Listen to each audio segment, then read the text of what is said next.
So I wanted to share something about my life that I've not really told too many people about. And let's just say that when I was open to marriage, I wasn't thinking about a Boaz. And I'm glad because God gave me something different. And it might just be what you need too, my sister preachers. It was 2015, and I was already in the process of thinking about what might be my course in life for the rest of my life.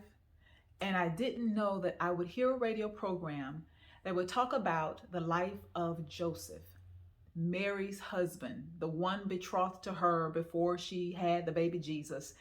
And this particular radio program highlighted how Joseph had to be a really special guy because these were special circumstances, and the regular guy probably would not have been able to handle it.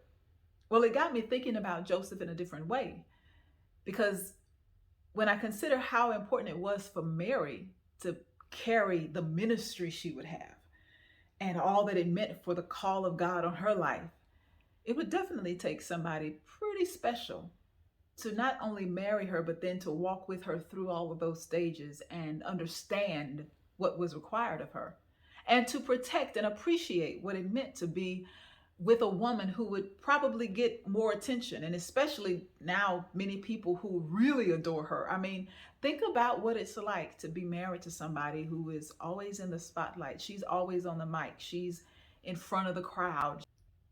Think of what it's like to be married to somebody who is getting quite a bit of attention, not because she's asking for it, but because of the nature of the call on her life.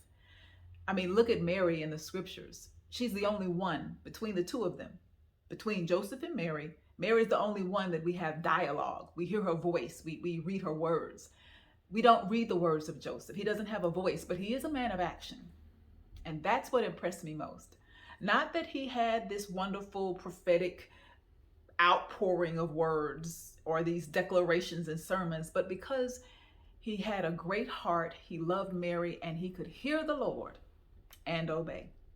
Now, as a woman in ministry, when I started thinking about the profile of a man that I would feel is probably best for my life, it wasn't the Boaz profile that came to mind, though I appreciate Boaz, and there are many attributes that Boaz has that I personally did pray for, and I think are admirable, and I would say every woman should want.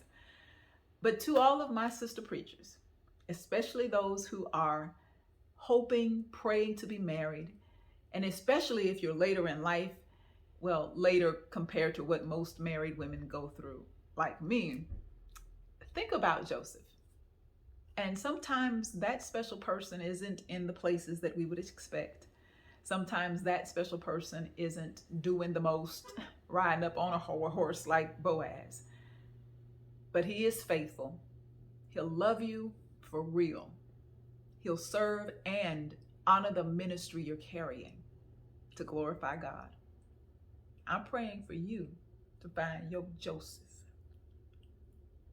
All right? Oh, mine's coming in the door right now. Hey!